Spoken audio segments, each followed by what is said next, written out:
അന്ധകാരത്തെ സ്നേഹിച്ചതുകൊണ്ട് അവനെ തിരിച്ചറിഞ്ഞില്ല, രക്ഷകനെ മനസ്സിലാക്കിയില്ല. മനസ്സിലാക്കാനാവാത്തത് എന്തെന്നോ, കൊരിന്തോസുകാർക്ക് എഴുതിയ കൊരിന്തോസിലെ സഭ അങ്ങനെ ഒരു സഭ പൗലോസ് രൂപീകരിക്കുകയായി. ആ സഭയ്ക്ക് എഴുതിയ ലേഖനത്തില് അദ്ദേഹം ആ കാര്യം പറഞ്ഞിട്ടുണ്ട്. ഞങ്ങൾ പ്രസംഗിക്കുന്ന ഈ സുവിശേഷം ആർക്കെങ്കിലും മനസ്സിലാകാത്തതുണ്ട്, അല്ലെങ്കിൽ ദുരൂഹമാണ്, അല്ലെങ്കിൽ ഗൂഢമായിട്ടിരിക്കുന്നു എങ്കിൽ അത് ഒരു കൂട്ടർക്ക് മാത്രമാണ്.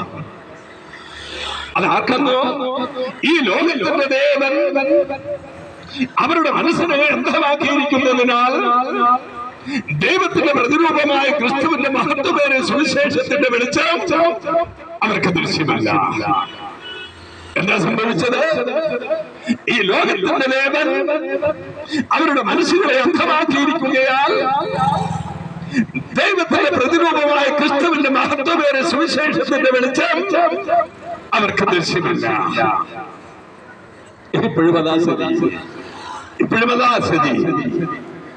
എഫേസോസിലെ ലേഖനത്തിലെ സഭയ്ക്ക് എഴുതിയ ലേഖനത്തിൽ വിശുദ്ധ പൗലോസ് വീണ്ടും പറഞ്ഞു, അത്യനിമിത്തം ഹൃദയകാഠിന്യം ബാധിച്ച് ബുദ്ധിയിൽ അന്ധകാരം നിറഞ്ഞ് ദൈവിക ജീവനിൽ നിന്ന് അകറ്റപ്പെട്ട മനുഷ്യർ. വാക്കുകൾ ശ്രദ്ധിക്കണം. ഹൃദയകാഠിന്യം നിമിത്തം, ബുദ്ധിയിൽ അന്ധകാരം നിറഞ്ഞ് ഹൃദയകാഠിന്യം നിമിത്തം ദൈവിക ജീവനിൽ നിന്ന് അകറ്റപ്പെട്ട മനുഷ്യർ. അവരിന്നും തിന്മയെ നന്മയെന്ന് വിളിച്ചുകൊണ്ടിരിക്കുകയാണ്. അവർ തിന്മ ചെയ്യുന്നവനെ മഹത്വവത്കരിച്ചുകൊണ്ടിരിക്കുകയാണ്.